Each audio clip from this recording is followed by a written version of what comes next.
Good evening, everybody. It is 8 o'clock. It is the Wrestling Channel. My name is Blake Norton. Welcome to the Bagpipe Report. In the next 60 minutes, we're going to go live to Seattle, Washington, talk to Brian Alvarez about all the latest happenings in the world of professional wrestling. Our Gangrel and Viscera back with WWE. Our Kevin Nash, Scott Hall, and X-Pac going to NWA TNA, and a whole lot more. Then Joey Legend joins us for part 2 of our conversation, where he talks about why, when he sees Jeff Jarrett in a couple of weeks, all he's going to have for his old NWA TNA boss is a slap in the face. Now, right before I get the show started, there's been a lot of political questions going on the last couple of weeks. I've been getting a lot of questions as an Irish American. Who am I going to go vote for in November? Because WWE has been doing such a great job of being nonpartisan and never in any way endorsing any political faction, I'm thinking I should do the same thing right here in the Bagpipe Report. So I want to tell all my fellow countrymen, if you want to endorse those murderous cowboys who are in office right now, no problem. We respect you, brother. And if you want to endorse their opposition, who actually think it's a good thing to wait 5 minutes before invading a country and killing thousands of innocent people for no good reason, it's up to you too. Just like WWE, brother. This is the Bagpipe Report. We are nonpartisan. Let's get the show going, man.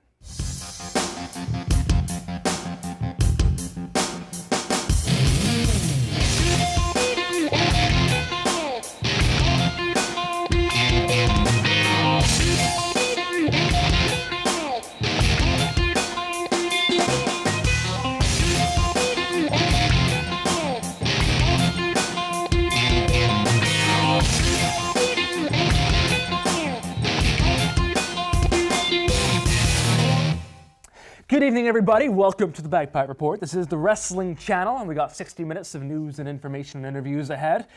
Before we start, we're not actually associated with any political company, and quite frankly, most of the people here at DWC I found to be communists. But a couple of years ago, when WWE started this whole call to action bit where they would have could turn out and register your vote, and it doesn't matter whether you're Democratic or Republican, we're nonpartisan.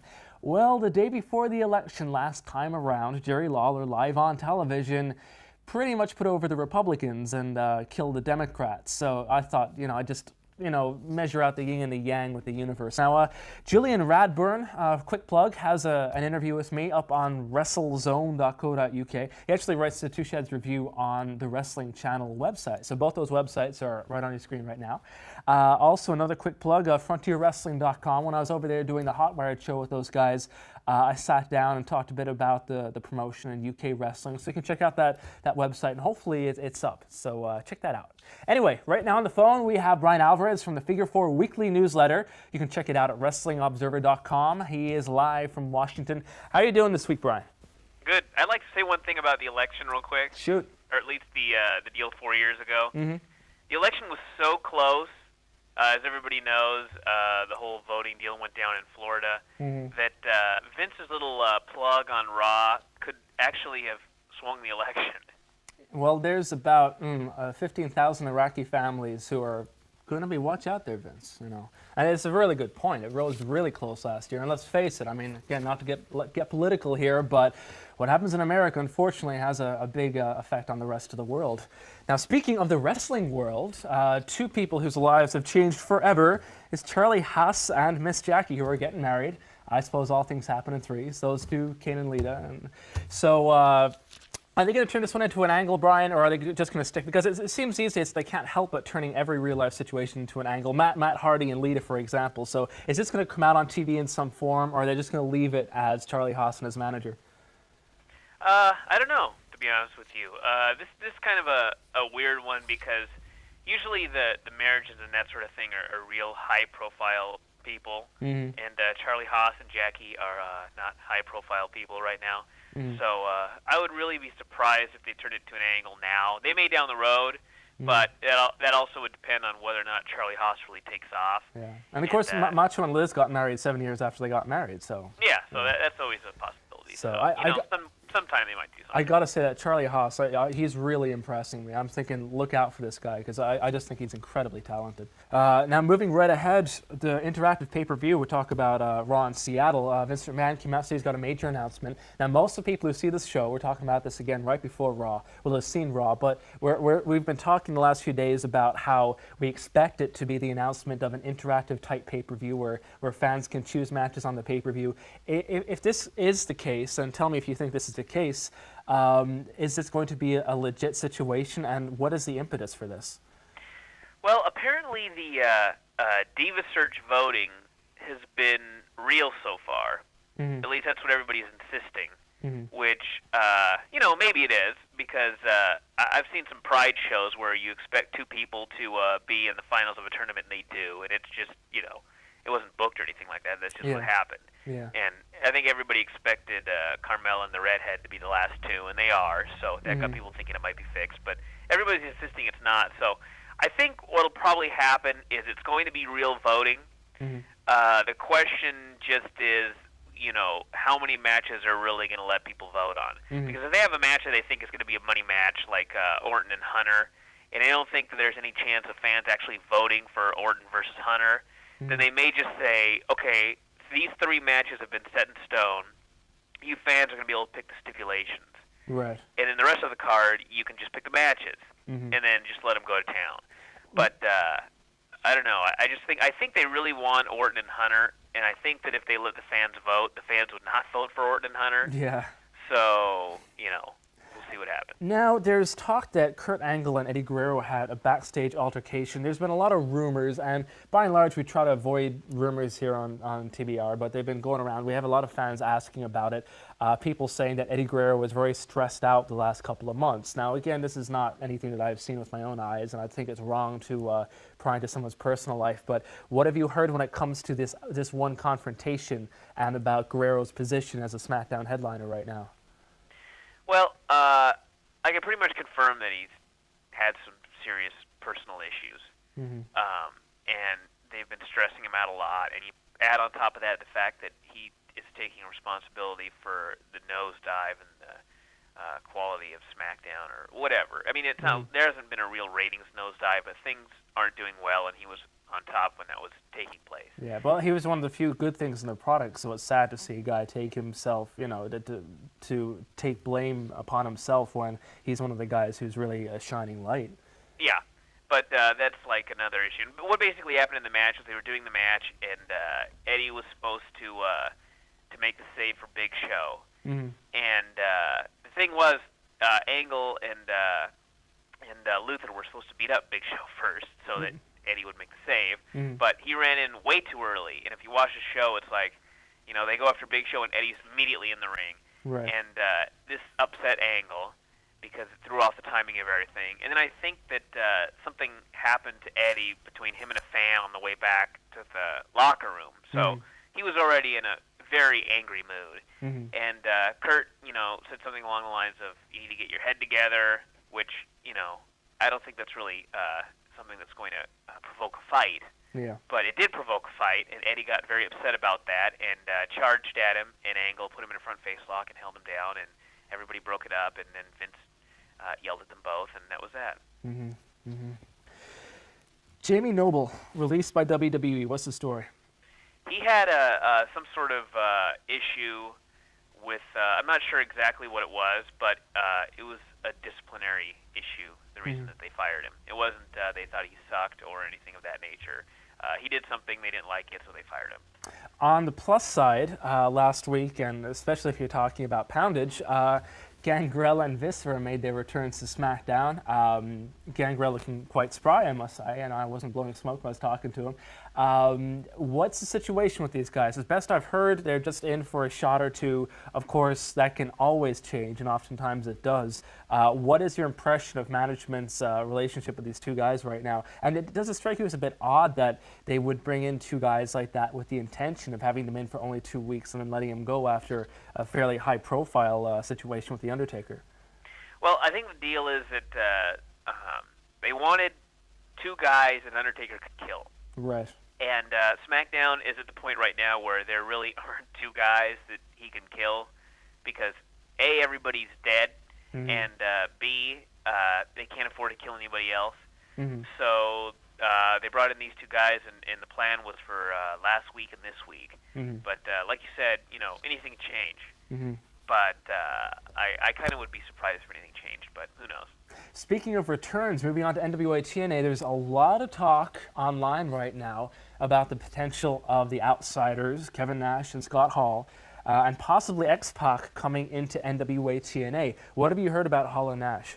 Well, they're telling everybody they're coming in, Mm-hmm. and TNA, they're backed by a company with a lot of money, so, they can afford to bring these guys in if they want to lose a tremendous amount of that money. Mm-hmm. And X-Pac has said he's coming in as well. And I think the X-Pac deal is he wants to go back to Vince, and I don't know if they told him or if he just figured it would be best if he proved himself in TNA first. Right. But I think that's probably what that deal is there. Right. And Hall and Nash, it's just no one else is going to use them Mm-hmm. except for maybe Hustle in Japan, but they're losing money too. So Well, their asking price is high, and they in the long run, they haven't worked out the last couple of runs. Nash because he's injury prone, Hall because he tends to get into a bit of trouble. So, and the problem is, in order for them to make any money, there's a certain way that they have to be pushed, which Right. is coming in and beating everybody up. and that's not going to be good in the long run. No, that's going to be horrible. Yeah. But Well, Brian Alvarez from the Figure 4 Weekly Newsletter, thank you for reviewing the week's events with us. We will have you back again this time next week. Check out WrestlingObserver.com for information how you can subscribe to his Figure 4 Weekly Newsletter. Take care of yourself, Brian. you too, thanks.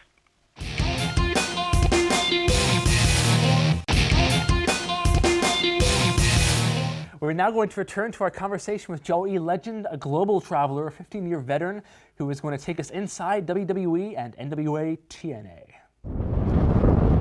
Now, you went to WWE shortly after Edge and Christian went there in the late 90s. You had the Just Joe gimmick, which you touched on. How did you get picked up with them, and what were your initial hopes when you went to WWE, or WWF as it was then? Initially, I was in touch with Jim Cornette. Mm-hmm. And I'd send stuff to him. He talked to me about coming to Smoky Mountain, and Smoky Mountain folded, and I kind of kept in touch. He got me a dark match Right. at Skydome, which is kind of cool because it was like 44,000 people. It's my first time with the It's a company. pretty good dark match. Yeah, it was interesting. It was just weird because the room was so big that I'd hit a big move and I'd hear nothing. I thought, that was a good move. These people aren't popping on anything. Mm-hmm. But then 30 seconds later, whoa. Takes so long for the sound to echo in. I was like, oh, okay, I get it. Mm-hmm. Mm-hmm. But I basically kept in touch with the company after that, and then Michael Hayes was with the Hardys, and they That's pulled right. the Hardys off of them to go their separate way, and Hayes had talked to the office about wanting to start a new Freebirds, Mm-hmm. and my name came up to be the Terry Gordy of the new Freebirds. All right. So it was me, Reckless Youth, and one other guy. I'd heard several names. Scott Vick was the most prominent one. Mm-hmm. So they brought me in for a camp. Mike, loved me at the camp, so they signed me. And it took them about 7 months to get my visa, though I don't know why, because I don't even have a parking ticket. Mm-hmm. But by the time I came to TV, Mike had decided he didn't want to be an on-camera performer anymore. He was just happy with his agent job and agenting tag matches, which he's a genius for. Right. So then I guess they kind of had no real idea of what to do. Mm-hmm. And I had a meeting with Vince. I'd thrown a couple ideas by him, and then it eventually came down to being like a paid informant. I mean, I wanted to do a thing where I was a cult leader, and he said, no, I don't really want to go the kind of religious route. And I'm like, okay, Brother Love, corporate ministry, Brother Devon, sure, you don't want to do religious at all. Mm-hmm. Mm-hmm. I threw by a thing where I wanted to do a thing called the moral majority, where I cut my hair until everybody, cleaned up their lives, and, it was basically to take a leak on Generation X. Right. And he said, no, I don't think that'll fly. And then 2 weeks later, the Right to Censor came out. Right. So things like that kind of grated on me a little bit. Right. Then they gave this paid informant thing to this guy, Jamie. I forget his last name, but he's an incompetent. And he just came up with the Just Joe thing and ran me into the ground. Mm-hmm. I'd hoped to have a much better spot with the company. I'd hoped to be working with a lot of really good guys, and I wound up just being a backstage stooge with nothing going on. And I knew as soon as I did the second vignette for that gimmick, I was like talking to the outriders saying, look, this is going nowhere, and I can see the writing on the wall. I'm going to be out of a job inside of a year. Mm-hmm. And they kept giving me the, no, don't worry about it. And I mean, I'd ask Shane McMahon, and he's like, no, we love your work. Maybe this isn't the right thing for you. We'll find something. Mm-hmm. Then they bought WCW, had an overload of guys they wanted to push, and started cutting costs on the bottom. I happened to be on the bottom. Mm-hmm. Mm-hmm. When you're in there, do you think it was simply a case where if someone with more seniority had made the suggestion, as you've illustrated yourself, obviously you believe that it wasn't a gimmick that was the problem, but you weren't being listened to because they've used the types of gimmicks that you've suggested. Do you think it's a situation where if you'd been with the company longer, or if you were someone else, they would have accepted it? I think basically anybody needs somebody in the office going to bat for them. Right. I didn't have that. You'll notice when Rhino came in, Paul Lee had a really strong voice in the office. Right. And he was pushed to the moon. He pinned The Rock. Yeah. I think he pinned him in Detroit, his hometown, which is even, even better, yeah. bigger. I mean, that's a babyface push for a guy who's a monster heel. Right, right. And, U.S. champion, and he's doing programs with Jericho and Kurt Angle. Once Paul Lee got ousted, there he is losing to Scotty 2 Hotty on Jacked and Metal or whatever the current low-rent shows are. Right. I think that's proof positive. A guy that talented is on the bottom simply because he didn't have a voice in the office talking for him. It's not due to a lack of talent or ambition on his part. It's due to a lack of voice. During the latter stages of your being under contract to WWF, were you working for them regularly, or what was your daily life like when the character wasn't working out but you were still with them? Well, I signed up in '99, September of '99. They brought me in June of 2000, and I worked till basically December. I kept talking to Jamie, right, saying, please, I've got some ideas that, I think will work, that will actually advance this. And his response was always, no, don't worry about it, I got it covered. He'd almost take offense if somebody wanted to give him ideas, because then he felt like you were stepping on his toes or something. So eventually I went around him to Brian Gershwitz. I said, listen, Brian, I'm dying here, I've got to do something. I'm sitting in my hands, I'm just going to be fired, and I'm going to kick myself for not doing something. So I wrote a character, kind of like a horror movie villain, where it kind of played off the Just Joe thing, where he's a nice guy to everybody, and everybody treats him like garbage, so one day he snaps and starts stabbing everybody in the face. Well, that would certainly be controversial. Well, yeah, just going off my nut, basically. I'm, trying to be nice to the Undertaker, and Undertaker treats me like a punk and chokeslams me, so I start losing my mind off stuff like that. And eventually I just want to kill everyone, start hanging people in the back. Brian loved it. He passed it on to Jim Ross. Jim Ross said he loved it. They sent me to Memphis. They said, we want you to develop it down in Memphis. Right. Which I didn't really want to do, but I did. And Memphis was just awful. They had no clue what they were doing down there. For a developmental territory that had an hour of TV every week and probably 12 WWE developmental guys there, you had about 8 minutes of WWE talent on their TV, and the rest was local guys who couldn't work. Right. So you think being down there, they didn't do enough to give you whatever direction it was that they wanted you to take? I was there 3 months. I wasn't on TV once. Did they come to you at all about developing the character after you went down there? That was the whole thing. When I got there, I went right to Randy Hales, who was the head guy. I said, is this what we're going to accomplish? I was told I'd have a certain amount of creative control since I'd kind of devised this gimmick, and I'd like to discuss stuff with you and make sure that we're both on the same page. He was like, yeah, great, and then he ignored everything. And the only way to get over with Terry Golden, who was the other guy there, was to make sure you went out and got absolutely, I was going to swear there, really drunk with him on the weekends, so that during the week at the gym he could make fun of you for throwing up at his house. But since I don't drink, that threw me right out of the equation. Right, right. It's very much, as I've said before, it's not a what you know, but a who you know business and who you get along with. Yeah. And most of the guys down there were either partiers or, and I have no problem with people who like to party and go out and drink and do that, but it's just not my thing. I think a lot of guys get offended around that because they start to second guess their own choices. And I think, that made Terry Golden feel self-conscious. Well, that's certainly not a good thing to do in that situation. No, but... when you finished up with WWE, what was it like in your life? What was the feeling having spent essentially 2 years being that close to having an opportunity to have a really great career and having it not quite happen for you? Oh, frustrating. I was furious. What but, I'd done everything I could. I mean, every stupid asinine thing they'd given me, I'd taken with, even though I was gritting my teeth behind it, I took it with a smile on my face. I never argued. Everybody told me, just make sure you do what you're told, and eventually the opportunities will come, and then they didn't come. So more than anything, I was just kicking myself for not at least mouthing off. At least if I'd mouthed off and spoke my piece, I'd have some kind of satisfaction of at least I did what I could to try and better things, and I didn't. And I regret that on myself. I don't regret that on them. But I was in England 5 days later, full time, after I left there. So I wasn't like, oh my God, what am I going to do for a living? A good friend of mine who worked in England, Germany and Japan for years, Tony Sinclair. I called him and just said, Tony, you know where I can head? He goes, yeah, I'll make a call for you. Within an hour, I was booked in England. Then later on, you wound up with NWA TNA. You came in very promisingly. It seemed to be a rejuvenation in your career. You did win the tag team titles there, but it was very quick before you turned into a member of the Red Shirt Security, which I don't think anybody really ever interpreted as a go somewhere style of gimmick. How did you get introduced to TNA, and what were your initial impressions there versus WWE? I'm sure you were more cautious with them. Well, I'd gone and worked for the WWA. Mm-hmm. And they brought Jeff in just for the pay-per-view. And Mike Sanders was already down there. A bunch of the guys there were already with TNA, and they're like, Joe, you got to come down there. It'll be great.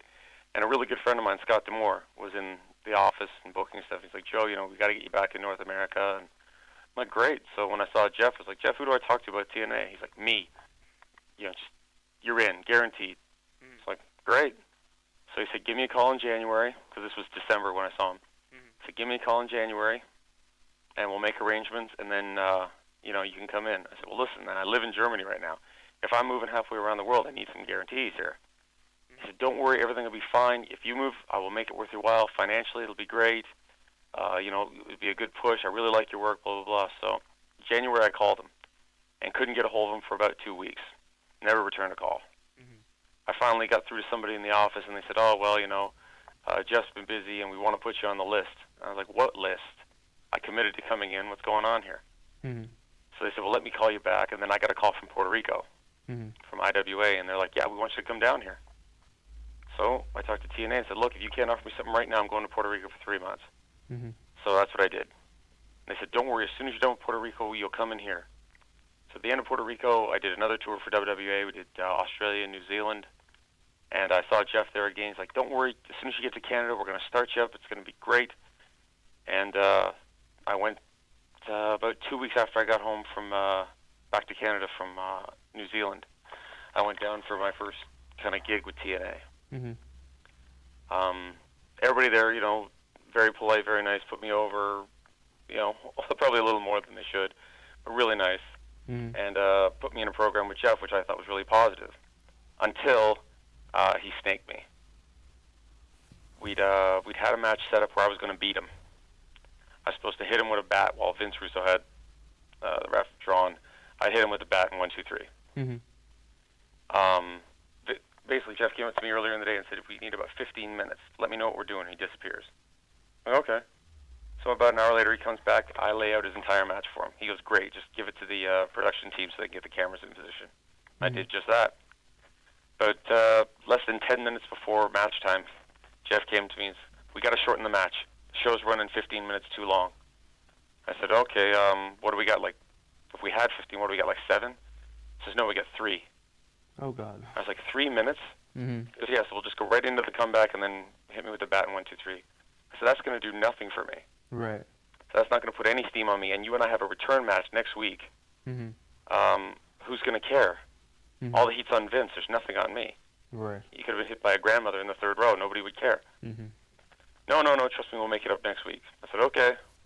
Did the match. After the show, production guy comes up, what the heck happened? What are you talking about? He says, we had a whole thing. We had the cameras ready to go in the right positions for everything for that, and then you did 3 minutes.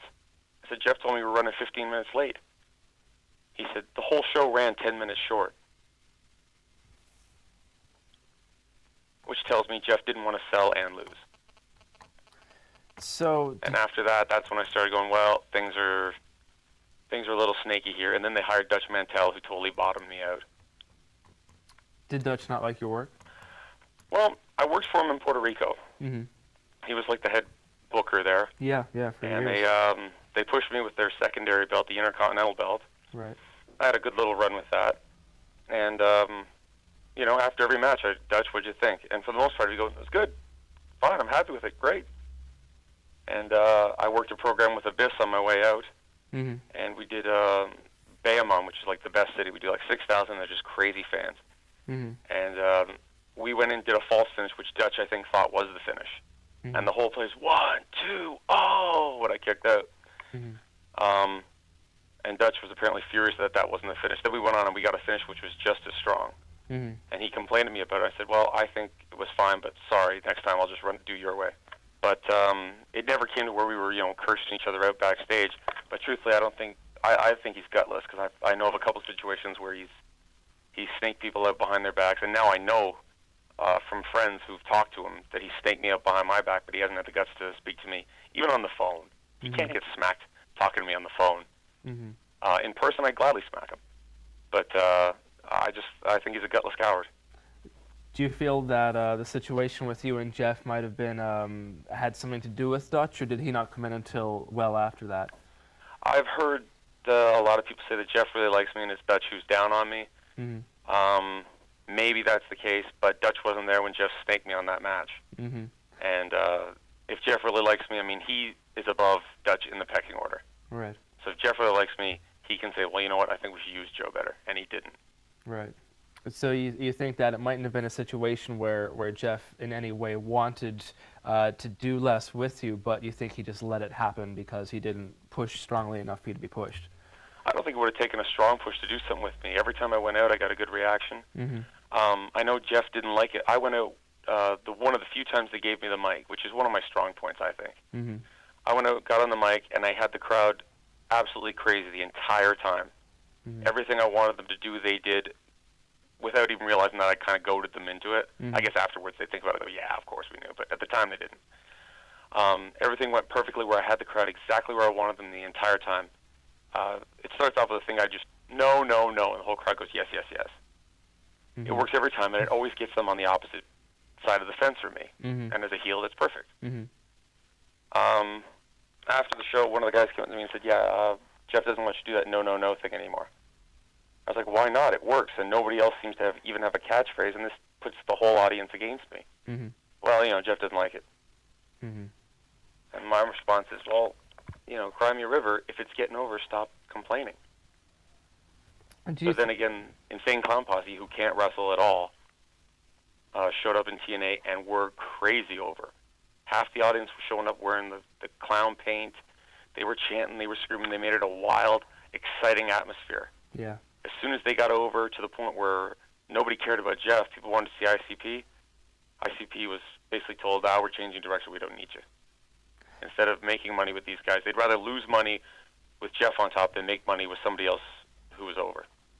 That has been some critics have suggested that Jeff is being pushed at the expense of the company, or that creatively it wouldn't be the best direction to go. Do you think that had something to do with your catchphrase? Because it's not uncommon in wrestling, the perception that someone's push or someone's catchphrase or something that endears them to the fans will be taken away simply because the company doesn't want to push that person, as opposed to it not working. Well, I know that I was supposed to come in. I mean, Jeff saw me when I was in those WWE shows. He saw me do the no thing, and he saw how well that got over. Right. He shouldn't have been at all surprised when I showed up and did it. And if he did want me to do it, he should have said something before he handed me the mic and said, "Just go out and do your thing. I trust you."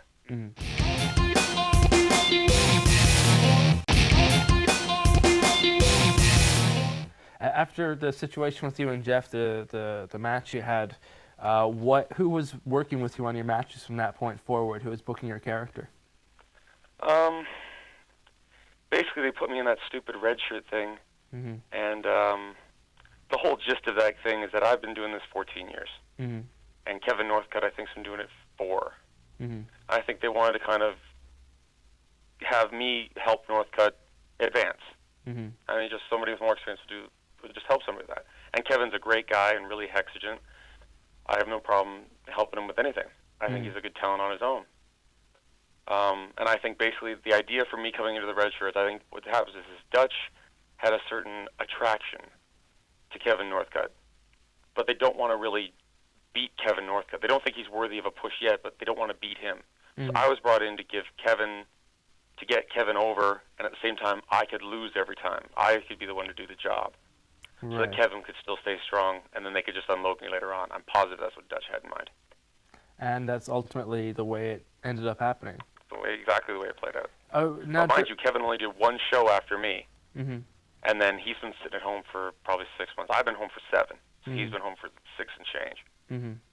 Now, during your time in NWA TNA, notwithstanding your character, what was the atmosphere like backstage compared to WWE or other major organizations that you've worked with? You had a lot of people who really believed in the product with TNA. With WWF, I mean, when I was there, they were still kind of doing the war with WCW. I mean, I was sacked the same day they bought WCW. Right. So everybody felt they were part of a winning team, and they felt like they were a team, so it was a good atmosphere.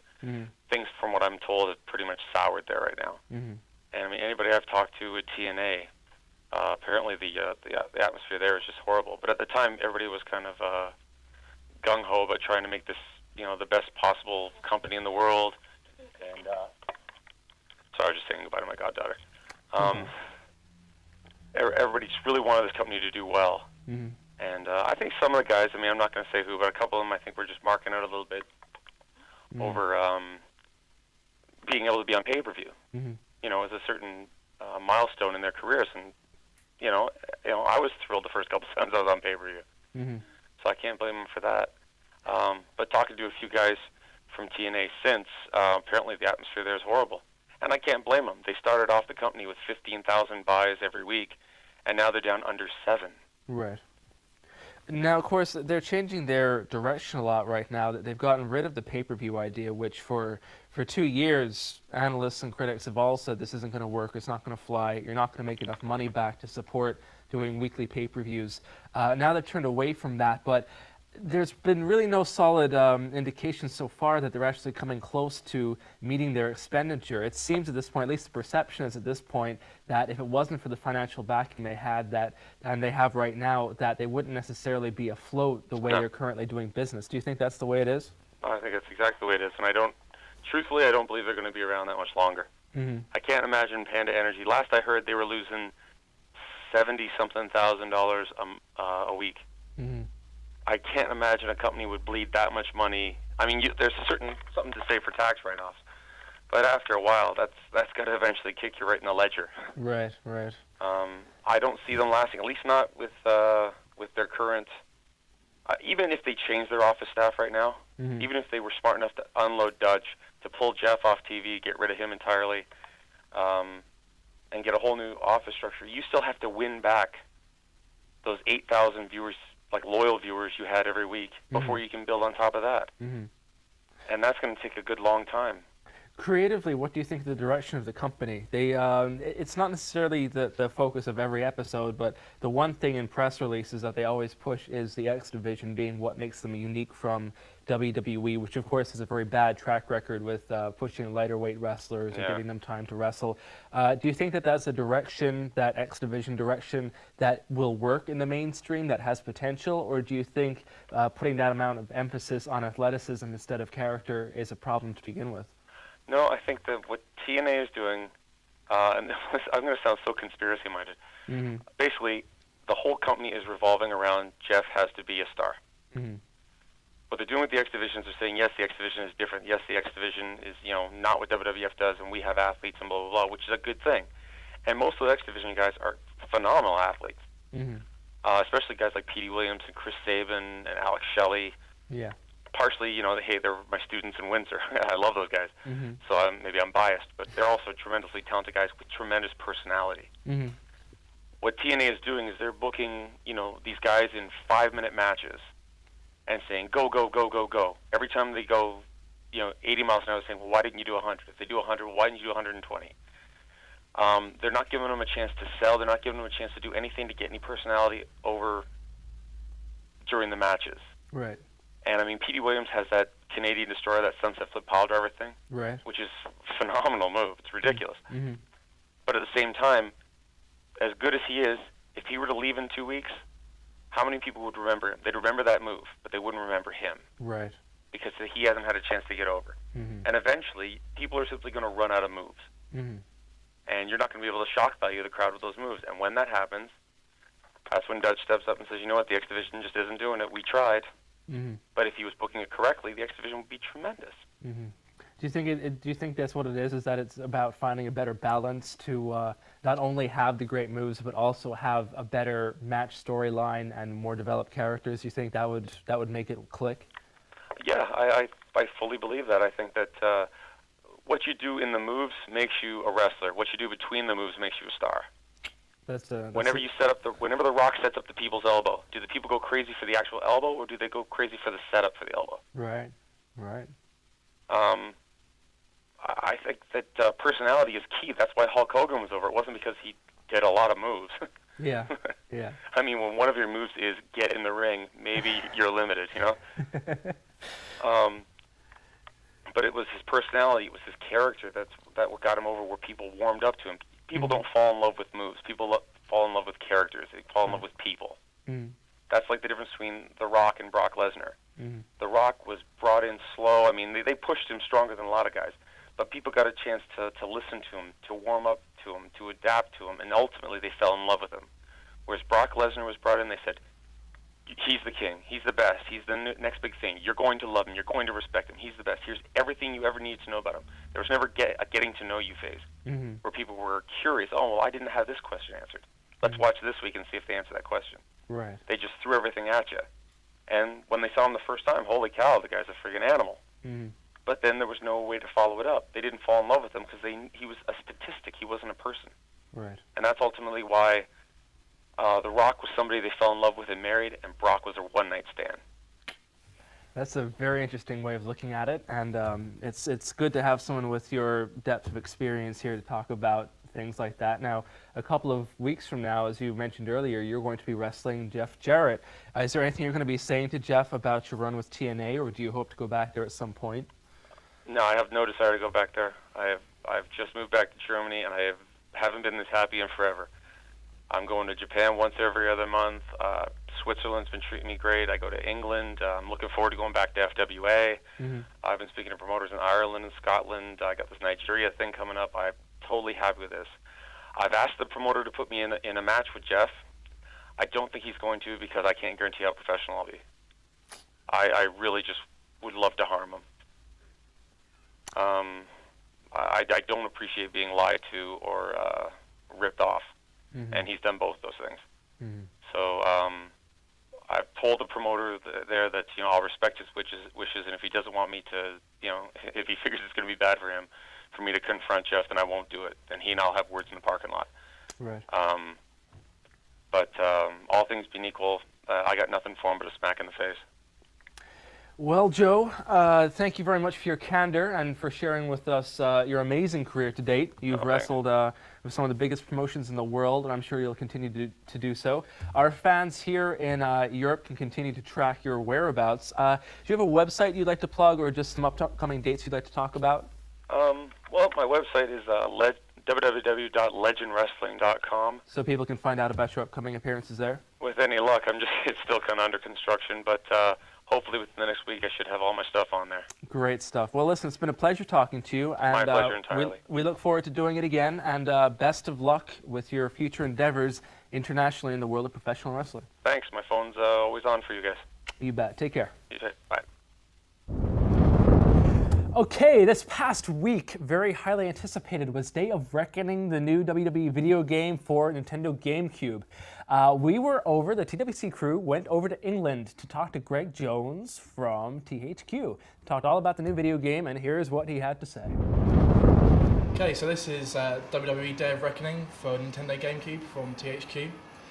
Available from Friday the 17th of September. Big innovations for this year. We've introduced the momentum shift, which basically makes this game a lot more like WWE as you know and love it from the TV.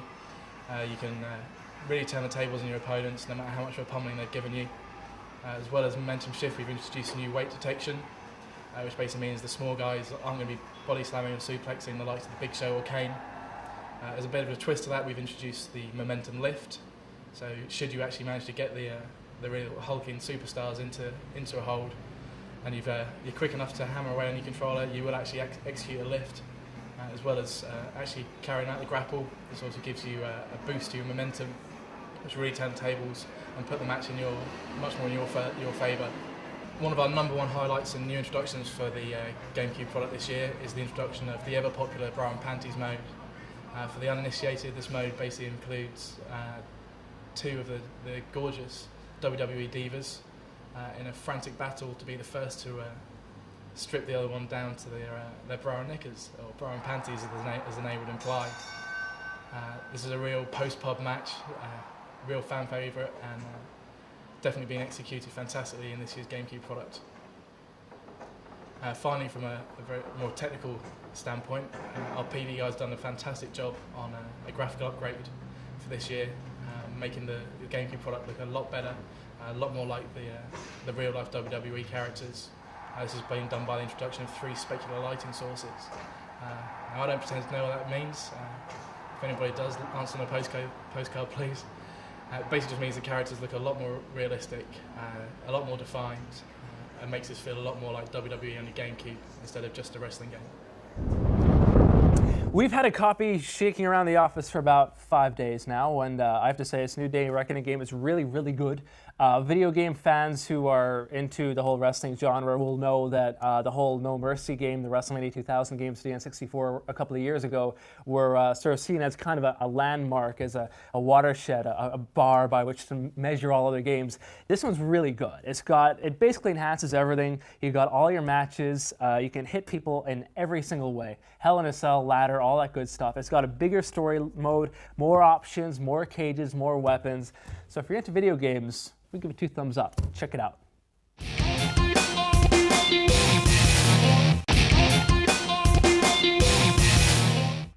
Okay, dudes, we were talking about it last week. WWE is rolling into town in a couple of weeks. They're going to be taping a Raw and a SmackDown right here in the UK and Ireland. They're going to have a lot of shows, and we're giving away tickets, 2 tickets to every single show they got, including ringside in Cardiff.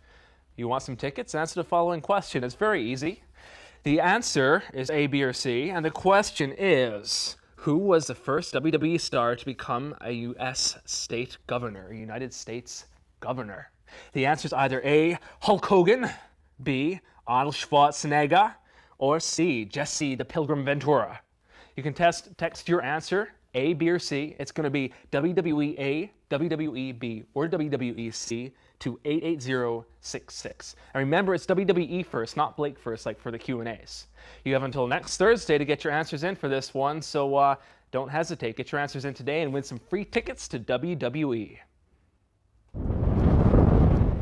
Kicking off Q&A this week, we have a letter from Kurt, who asks, I know the history of the name The Bagpipe Report dates back to the online newsletter, but why Bagpipe? What's it mean? Keep up the good work. Love the show. Well, thank you very much, Kurt. Basically, it started in '96, and the reason it was called The Bagpipe Report, I'm assuming, is because the original editor was Charles McLaurin, and as you can imagine, he's from Scotland. The TBR name has been around quite a bit. I remember it was mentioned in Captain Lou Albano's book many years ago when we were still a newsletter.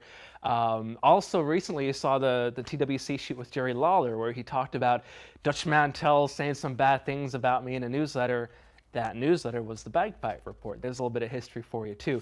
As far as what bagpipe means, well, bagpipe, a wind instrument. The player blows air into a bag and squeezes it out through pipes. The next letter comes from Lawrence in Milton Keynes, England, who asks the following question. Hi, Blake. First of all, I'd like to say that I watch the show every week, and I'm quite possibly your biggest fan. Well, thank you, Lawrence. And on that topic, I should probably tell you that Natina said yes. Sorry. Anyway, what's happened to stars such as Test, Goldberg, Mark Jindrak, Rico, Lance Storm, Scott Steiner, and A-Train? These were some amazing and talented wrestlers. Can't argue with you there. What's happened to them and why? Okay, let's kick it off here. Test had an injury the last couple of months. He's still with the WWE locker room, but he hasn't been on television much recently, simply because I don't believe they've had something to bring him back for. As best know, he's still with the company. Meanwhile, Goldberg is gone from WWE. He had a 1-year contract that expired around WrestleMania, and the only reason he won at WrestleMania is because Brock Lesnar was also leaving, and people were really pissed at Lesnar. Mark Jindrak is still with the company. He wrestled on Velocity last week. Again, they haven't found a niche for him yet. They've tried pushing him a couple of times. He wrestled on pay-per-view a couple of months ago. The crowd hasn't taken to him yet. If they do, expect a bigger push for him. Certainly physically, he's got a lot of great gifts. Moving right ahead, we've got Rico, who returned to SmackDown last week to tag team with Charlie Haas. Again, he was out with injury for a couple of months.